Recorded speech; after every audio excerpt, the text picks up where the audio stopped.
Introduction. Being smart in business means knowing what's just around the corner.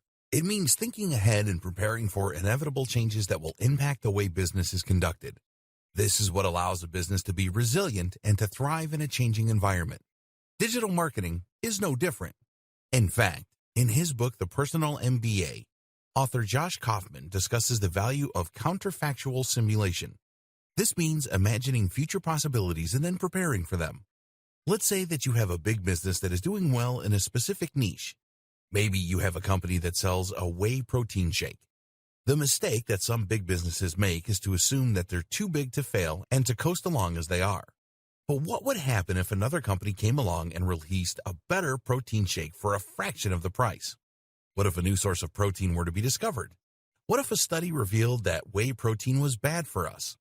Any of these things could happen and could completely shake up even the most established business. The smart company, though, will already have considered these eventualities and prepared for them. This is counterfactual simulation. It's thinking about what's just around the corner and then preparing for those possibilities.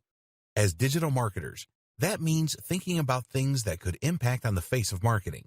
And one of the things that could have the biggest impact of all? Artificial intelligence.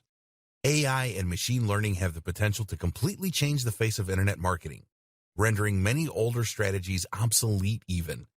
Only by preparing for those changes can you ensure that your websites manage to hold their position in the SERPs, that your advertising campaigns remain profitable, and that your services remain relevant. And a lot of this stuff isn't just speculation. It's happening right now. AI is already making huge waves even though you may not realize it yet. It's affecting the way that SEO works, the tools and software we use, and the way that ads are displayed. AI is able to think faster and smarter than any human, and that's especially true when it comes to internet marketing, which is a data-driven pursuit.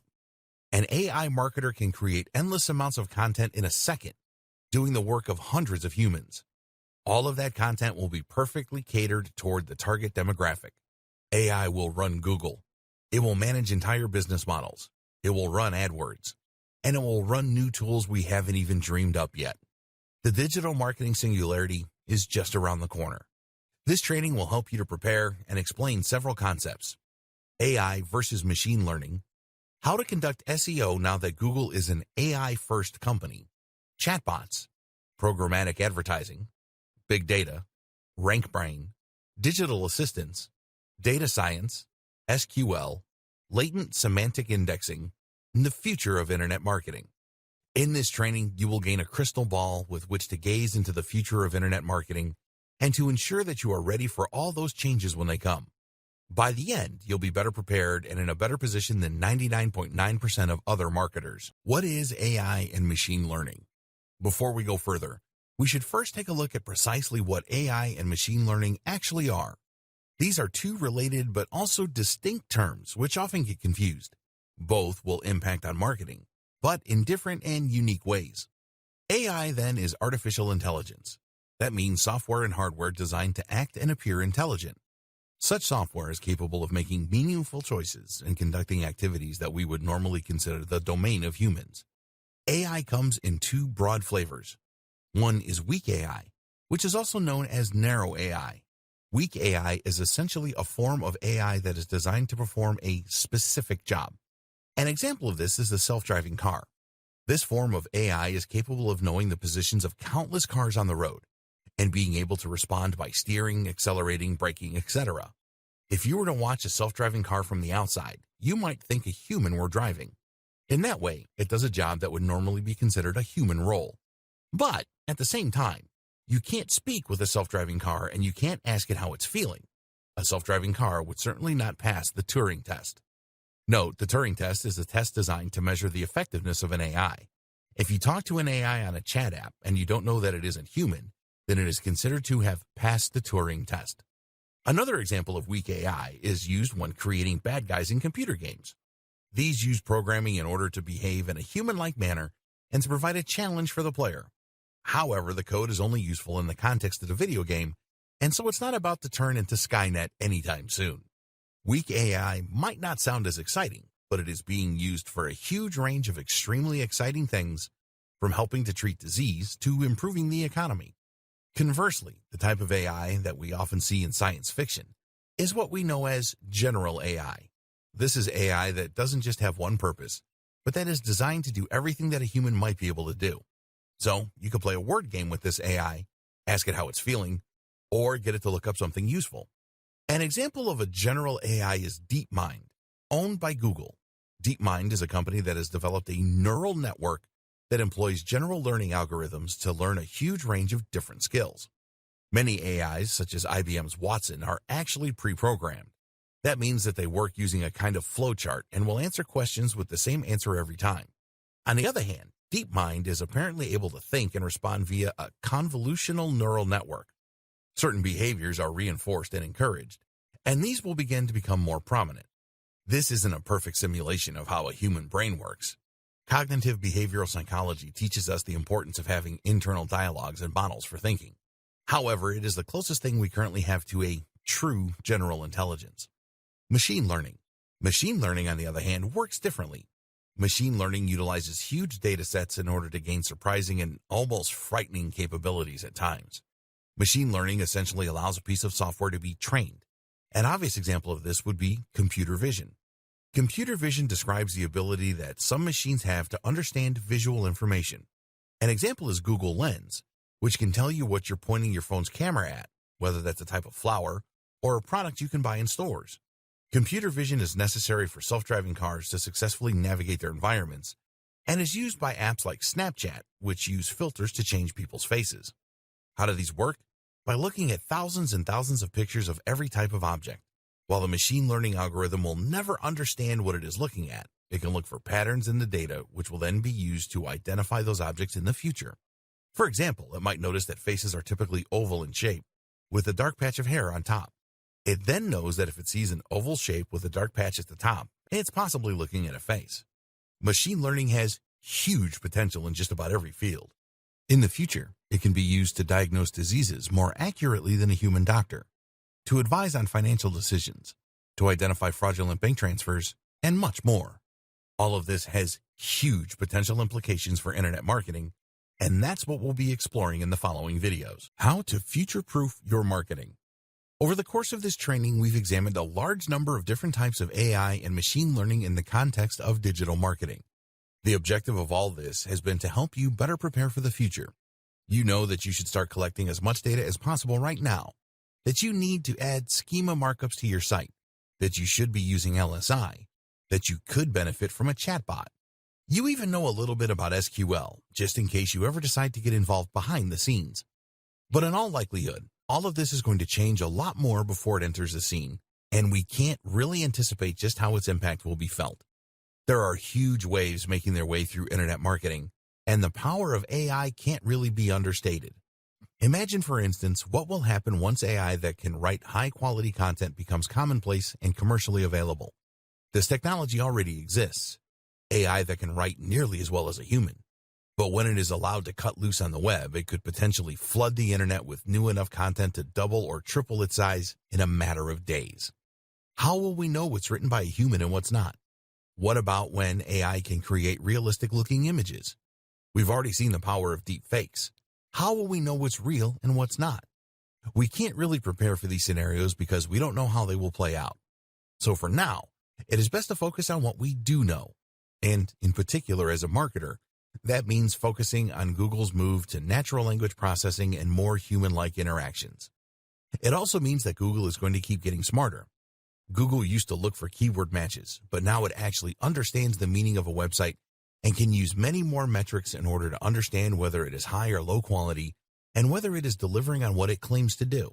In fact, Google likely has the potential to become the most powerful AI on the planet, owing to the huge amount of information it has access to and the huge resources that the company pour into it. This makes it increasingly difficult to game the system or to try and trick Google. The best thing we can do then? Make the best quality content we can. As Google becomes more and more human, writing for Google and writing for the reader will mean essentially the same thing. It's time we started focusing on great quality content and on providing real value. The key thing to remember is that Google serves its customers first and foremost. Who are its customers? The users who use it to find information and entertainment. Google wants people to keep using its search, and as such, it needs to make sure it consistently brings up only the most relevant and interesting information. As long as you are concerned with creating great quality content for your readers, then your goals and Google's will be aligned. Thus, each time it gets a little bit smarter, that will work to your favor instead of being something you need to worry about. As Google gets smarter, it will find more ways of identifying the best quality content. And so, if you're focused on delivering that, Google will find more ways of connecting you with your audience. Combine this with more data collection and a generally more data-driven approach to marketing, and you'll be ready for the future of the industry. Google as an AI-first company. A while ago now, Google announced that it had become an AI-first company. While that may sound like meaningless marketing babble, the truth is that this determination actually has huge potential repercussions for marketers, businesses, and SEO. Firstly, what does Google mean by this? Meet the new, smarter Google. You might think of Google as a search-first company. The first product that Google provided was a search engine, and that is still what most of us associate with the company. Traditionally, Google's search engine did not work much like an AI. Rather, search worked by attempting to match search terms with the content in an article. This is why the advice for SEOs was to insert lots of key phrases into their articles so that Google's spiders could read that content and quickly identify that it would be a good match for what the person was searching for. As we all know, this didn't work out perfectly for Google. Lots of unscrupulous marketers abused the system by inserting hundreds of search terms into every article, which in turn meant that content Google would show to the user would be garbled and unreadable. That's why, over time, Google has begun to work more and more like an AI. Now, Google no longer attempts to look for exact keyword matches. Instead, Google tries to answer questions that you ask it. It does this by trying to understand what the user is looking for along with the context, and then to provide relevant answers through its search. RankBrain. Google is able to do this through machine learning. Specifically, it uses a form of natural language processing, which Google refers to as RankBrain. RankBrain is at least partly responsible for helping Google to cope with phrases and words that it hasn't seen before. If RankBrain identifies a word it isn't familiar with, then it can guess what it might mean based on context and based on its usage elsewhere. This helps Google to deal with unusual searches that it hasn't seen before without simply matching search terms to content in articles. Search queries are turned into word vectors called distributed representation. These are words and phrases that are close to each other in meaning and context. RankBrain will then try to map the query into words it understands or clusters of similar words. From there, it insinuates what the searcher actually means and is looking for and provides results on that basis. RankBrain also understands the relationships between words and the way that they work together. At one point, joining words such as the or and were ignored by Google. Now, Google understands the importance of these phrases and the way in which they impact on the intent of the user. Like all the best machine learning algorithms, RankBrain attempts to improve over time and adapt to users. It can see which results get clicked the most and thereby know when it is doing well and when it is getting things wrong. As such, it is able to improve search results for any given keyword quickly through algorithmic testing, which is helping to weed out low-quality content that attempts to game the system. RankBrain works using a Tensor Processing Unit, TPU, which is an AI-specific piece of hardware stored in Google's data centers. This is a specific chip that is better able to handle the specific challenges of machine learning tasks. Google's further plans. Over the past few years, Google may have seemingly diversified. It now makes smartphones, it now makes self-driving cars, and it now makes apps like Google Lens. But at the heart of all these initiatives is some form of AI or machine learning. Google Lens uses machine learning to identify objects in a scene and allow users to that way search the real world around them. Self-driving cars, of course, are highly reliant of various forms of AI. And the Google Pixel phones? Arguably, their main focus is putting Google Assistant in everyone's pockets. And this is the real clue as to what Google is up to. Google Assistant is an AI and virtual assistant that users can use to get weather reports, to book taxis, to play music, and much more. Google Assistant uses a combination of machine learning to detect human language, for example, and AI in order to provide useful results and speak in a natural manner. Google Assistant is closely integrated with Google Search. You can ask Google Assistant a question like, "Who started Iron Man?" and it will give you a natural answer.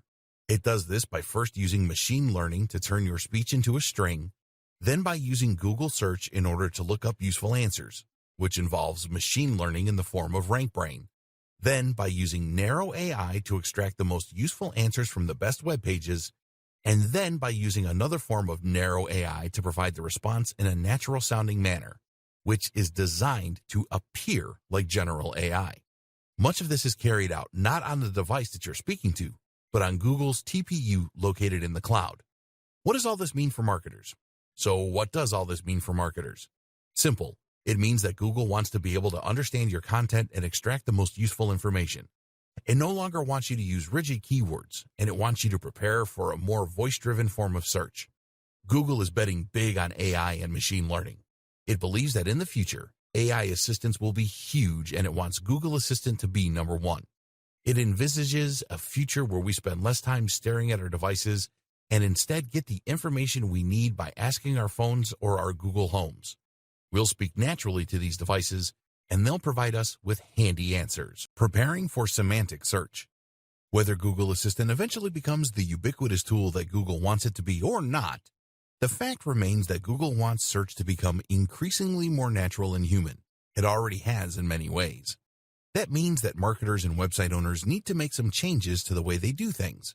It's no longer enough to find a keyword and repeat it a whole lot. You now need to work as though you're speaking with an AI. And that means a couple of things.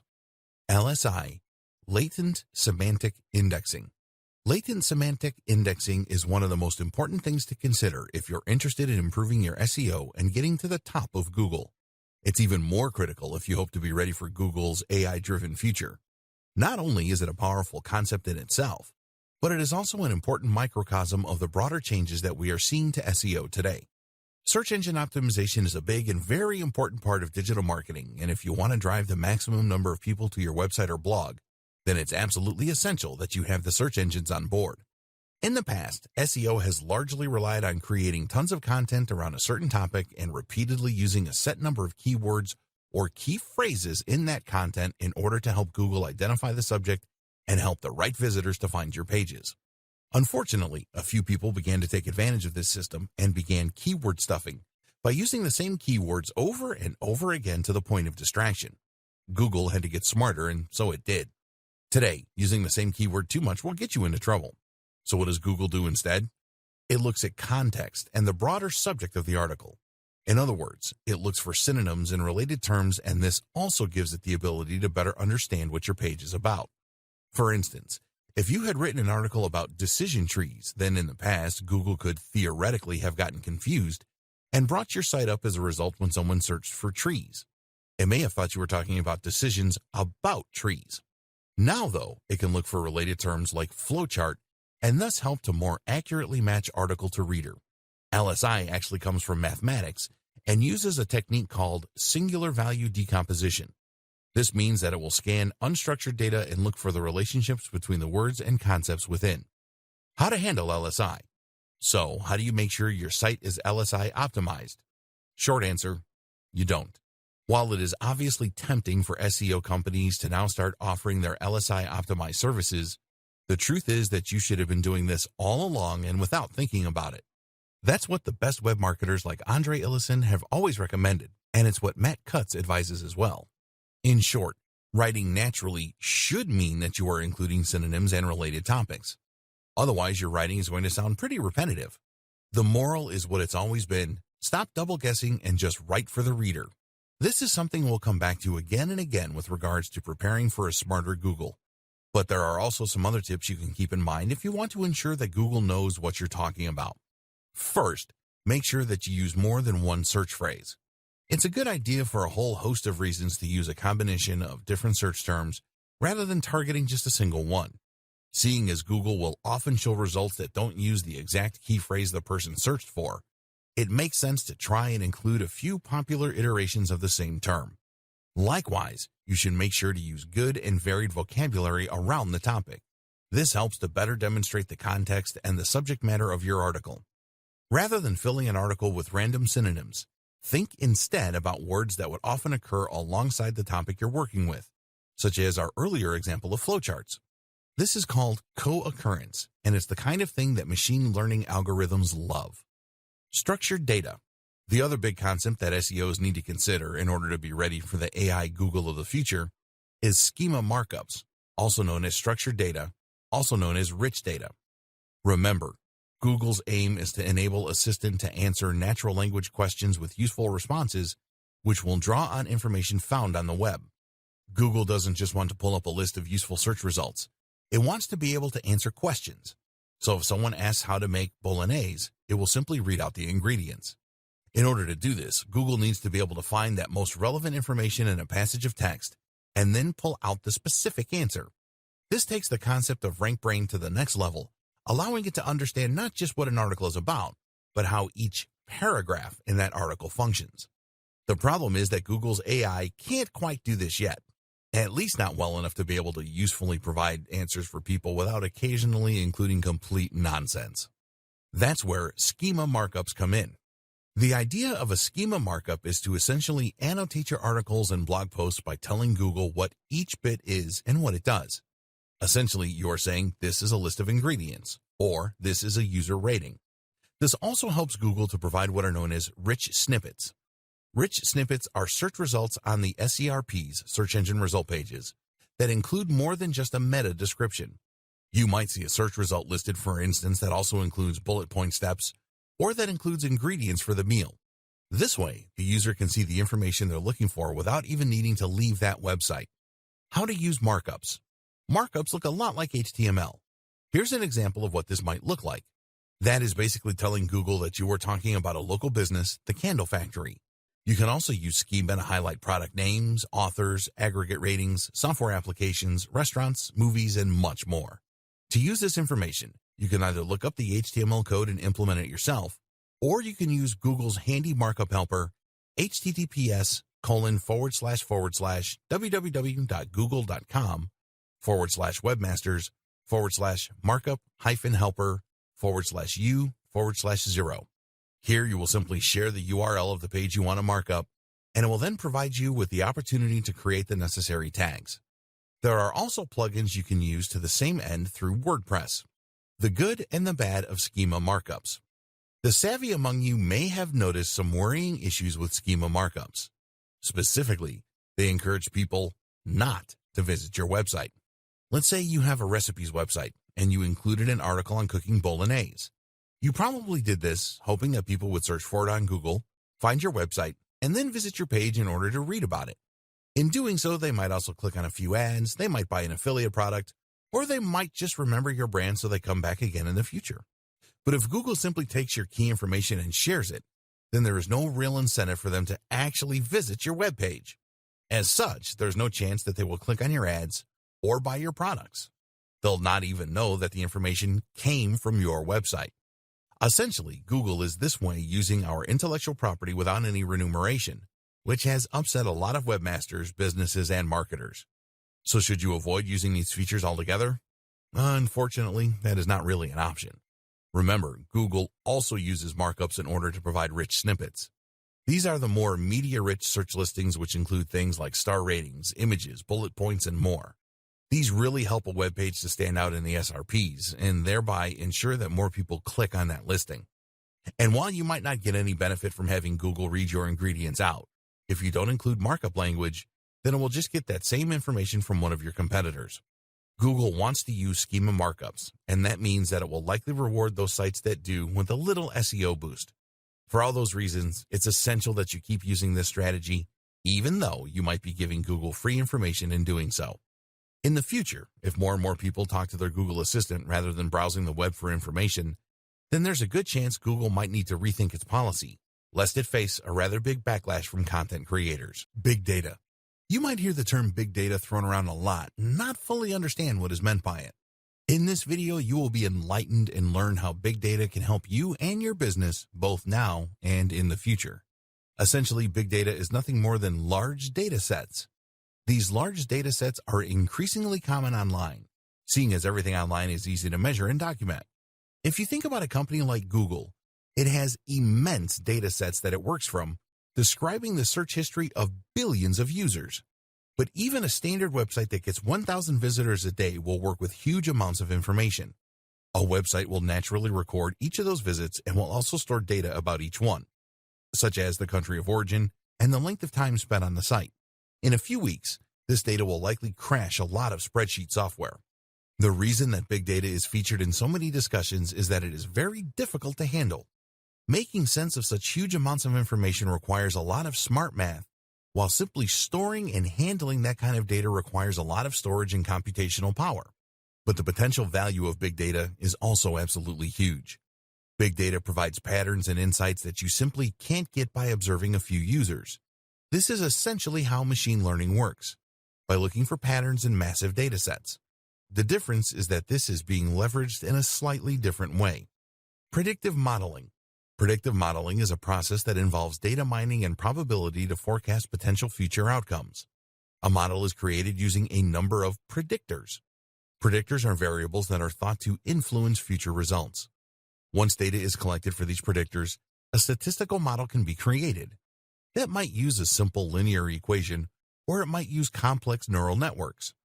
Either way, statistical analysis can then be used in order to make predictions about how things are likely to go in the future. With regards to marketing, this can help provide better customer insights, better lead scoring, campaign nurturing, upselling and cross-selling, personalized product recommendations, and more. Amazon is an example of a site that uses big data in order to provide personalized product recommendations. Amazon doesn't just use a database of items grouped together, which would be almost impossible to maintain, but rather generates data automatically from every single transaction and sale, and then looks for patterns. It will see what products tend to be bought together, there's that co-occurrence again, and can therefore use this information to show items that it thinks a user might want to buy next. Likewise, when it comes to lead scoring, big data can be immensely useful. Lead scoring means understanding which leads are likely ready to purchase and which are not.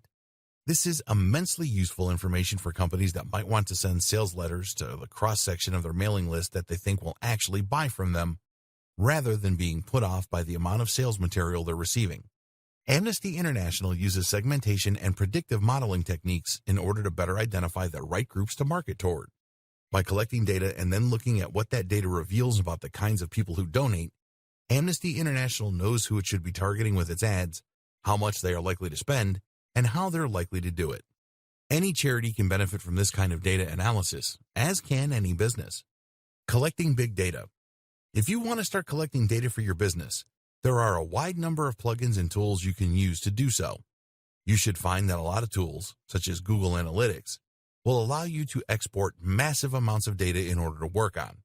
You can then choose to use this information yourself or outsource it to a data science organization that can use that information to provide valuable, useful insights. Another good idea to prepare yourself for the future is to allow users to create profiles. By doing this, you can collect much more data on individual users and in future provide better recommendations on an individual basis too. This is something that stores have been doing for decades with loyalty cards. But of course, the digital nature of selling online creates even more potential opportunities. Computer vision. As mentioned, computer vision is the ability for machines and computers to see by learning from huge data sets and machine learning. By observing countless images, a machine can learn to identify images in an object or to navigate an environment without crashing into things. What does this mean for the future of SEO?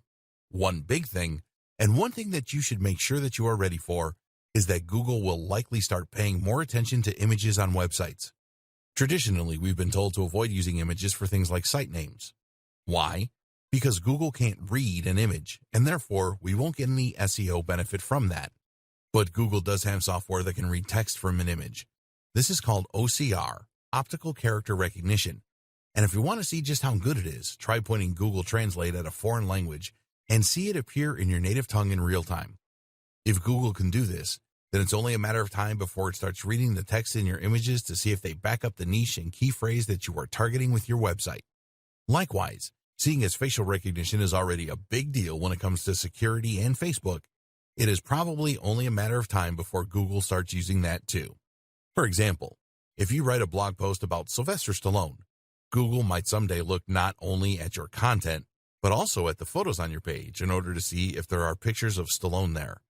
Google Images might one day not be reliant on surrounding text at all, but might instead base its results purely on what it sees in the image and whether this lines up with what you're searching for.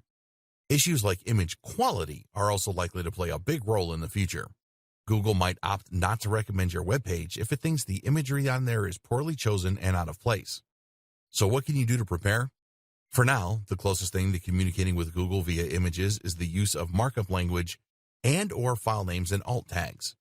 Using alt tags to describe images can help Google to know what they represent and therefore to better decide if your site is relevant for a particular user.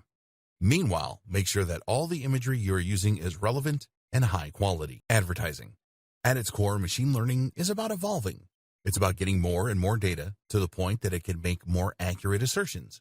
While face detection in images might start out poor, the system evolves and learns to the point where it becomes more accurate than a human. Imagine if you could turn that power to advertising. Imagine if you could show precisely right advertisements to precisely the right people at precisely the right times. Imagine if your advertising campaign evolved to get more and more specific, so that an increasingly large number of viewers clicked on the ads and bought your products. The longer the campaign ran, the more your profits would increase and the less you'd spend on ineffectual ads. That is precisely how programmatic advertising works, and you can start using it right now. What is programmatic advertising? Programmatic advertising campaigns allow marketers to buy native ads on a variety of publisher sites while using smart algorithms to ensure that they are targeting the right viewers at the right times, all while remaining within budget thanks to a bidding system that allows them to compete for impressions with other advertisers. In short, these campaigns give the precision and quality of native advertising, like banner ads, while at the same time allowing for the control, adaptability, and precision that you would get with a PPC campaign. The net result is ads appearing on the sites of carefully selected publishers, but only when and if they are likely to yield the best results. Programmatic advertising uses a complex algorithm in order to identify your business's ideal customer and then to figure out where they are likely to appear on the web.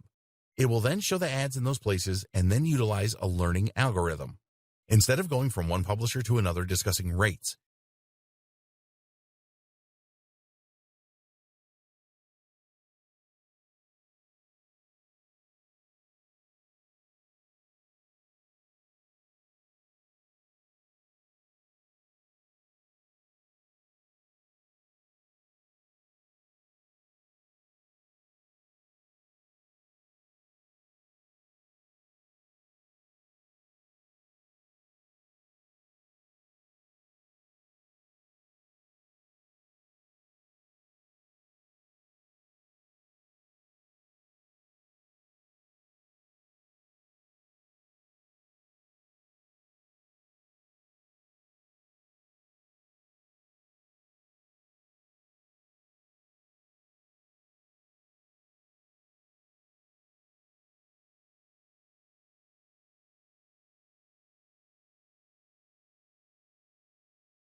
Email marketing.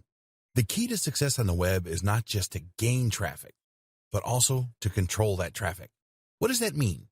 It means that you need to know how to decide which of your visitors you want to talk to at any time.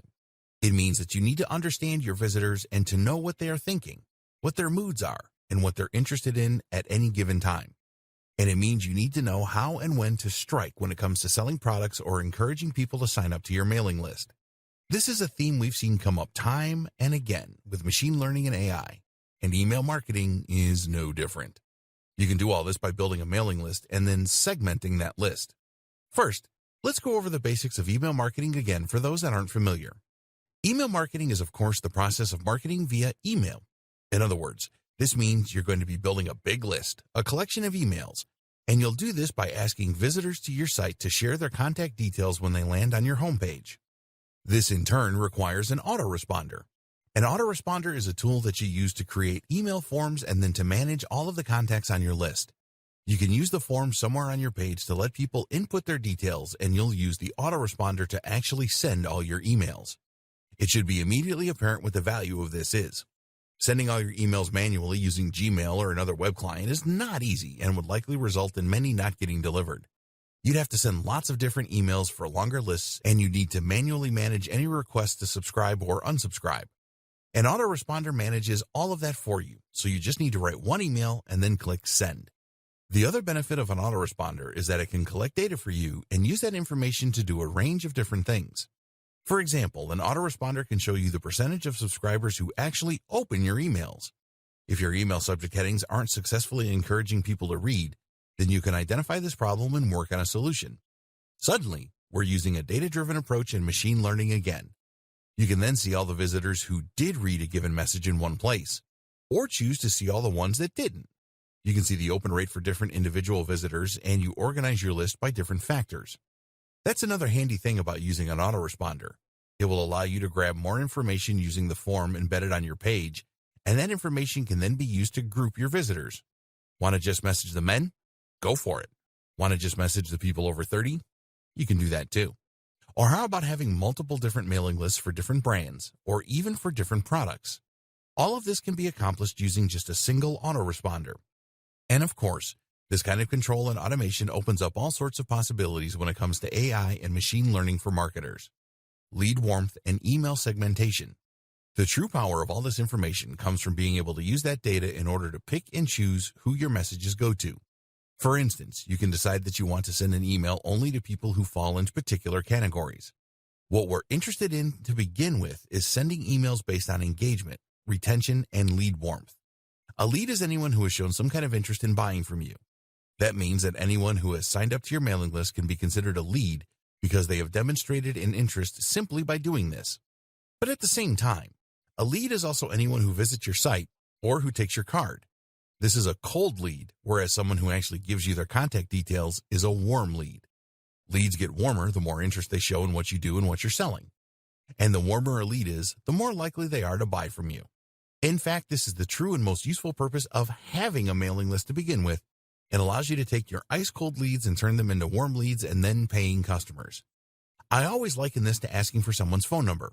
If you were just to walk up to someone in a club and ask for their number, they'd likely just tell you to go away. Why would they give you their number when they know nothing about you and have shown no interest in you?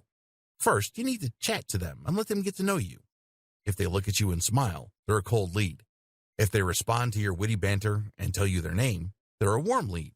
If they've kissed you or let you buy them a drink, they're a hot lead. And once they're hot, you can ask for their number. This is all about timing. Time this wrong, and they're not going to give you their number because you haven't laid the groundwork.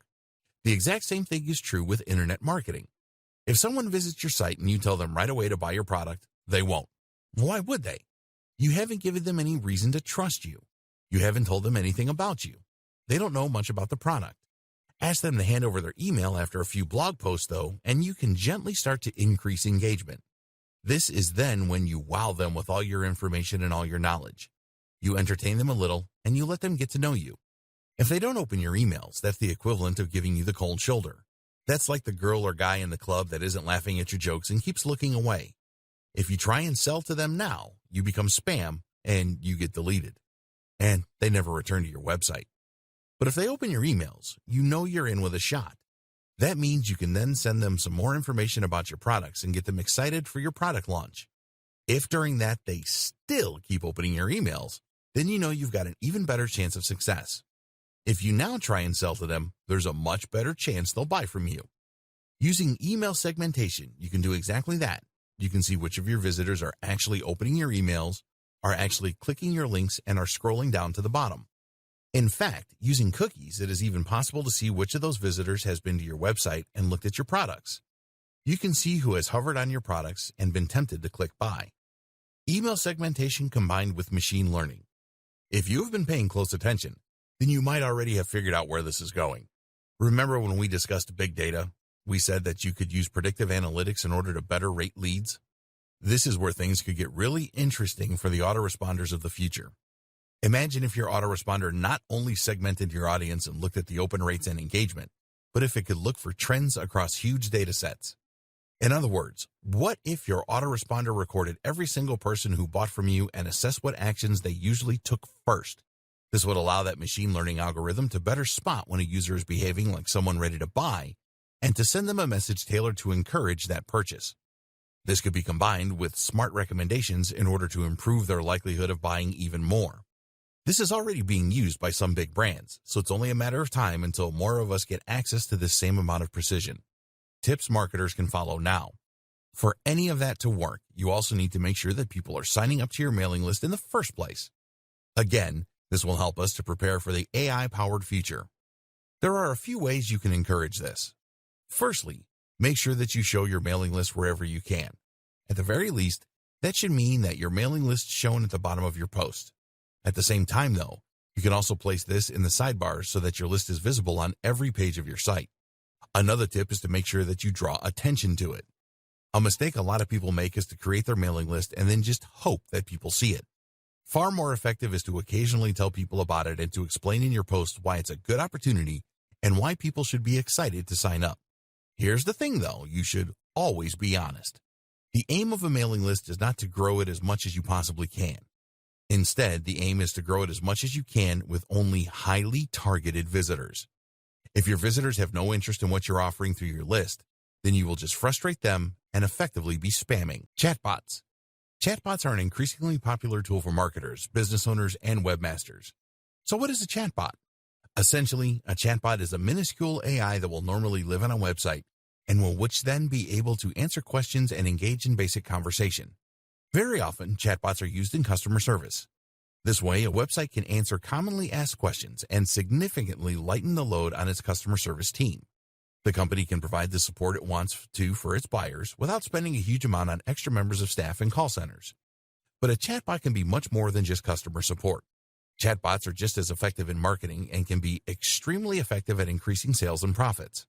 Chatbots are particularly effective at kickstarting a sales process by welcoming visitors to a website and asking them what they're looking for. Instead of relying on UX to try and guide the visitor to the right part of the page, a chatbot can instead simply ask what they are hoping to buy and then take them to that page. What's more is that it can provide useful recommendations, perhaps informed by previous buying history, and it can reduce any concerns that users might have. Chatbots can even get information from customers by asking them their budget or what it is they're looking for.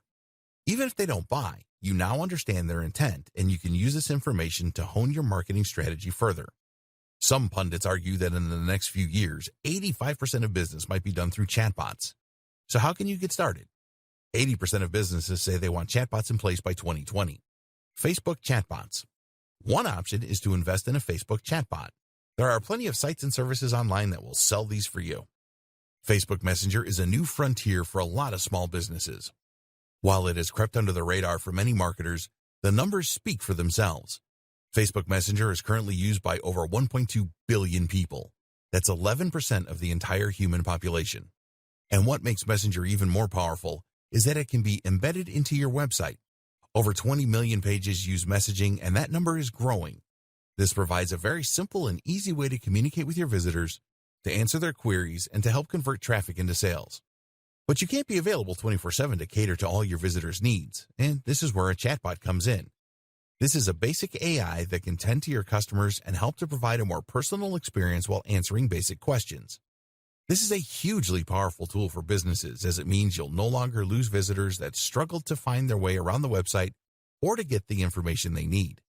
Imagine if customers could order food by just sending a Facebook message and then answering a few automated questions. Or what if a business could access your expert legal advice without ever needing to speak to you in person? All of this is possible in the near future. Facebook chatbots can even be proactive by sending messages to potential customers. You need to be extremely careful with this, seeing as it can be seen as spam. But if you have an automated system that's able to reach out to potential buyers at just the right time with a carefully crafted message, this can be huge for business. Other types of chatbot. Of course, not all chatbots are Facebook chatbots. There are many other ways to implement chatbots into a website, from creating them from scratch using homemade software, to using them to respond to emails or SMS. Developing your AI skills using SQL. If you want to ensure you aren't left behind by developments in AI and machine learning, then it may pay to learn relevant skills that you can use to implement your own strategies. At least by understanding the tools used in AI and machine learning, you will be able to navigate these new horizons and make smarter decisions for your business. One of the key concepts to understand then is SQL. SQL stands for Structured Query Language and is a declarative language that is used to store and retrieve information from a database. If that sounds like gobbledygook, it basically provides a set of commands you can use to manipulate large data sets. SQL is crucial for data science and machine learning. It takes a number of forms, such as MySQL, SQL Server, and SQLite. Each uses a slightly different dialect to achieve the same thing: interact with relational databases. Relational databases consist of numerous tables like you see in Excel, with columns and rows. So if you had a lot of visitors to your website, you might fill out their data across rows such as name, age, contact details, etc. Pull out any given visitor, and it will bring their details up so that you're ready to call them and market to them. SQL then allows you to do things like creating whole new tables or inserting new rows, columns, or cells. You can do this with simple commands like create table and insert into. To make a new database, you first need to use a command to make it, and from there, you can then begin inserting tables like so. One of the most powerful commands is something called select, which allows you to retrieve information across one or more tables. For instance, you can use this to get the details of anyone over a certain age, like so. Group by is a command that lets you group results according to certain conditions. Cursors let us move through sets of data and make changes.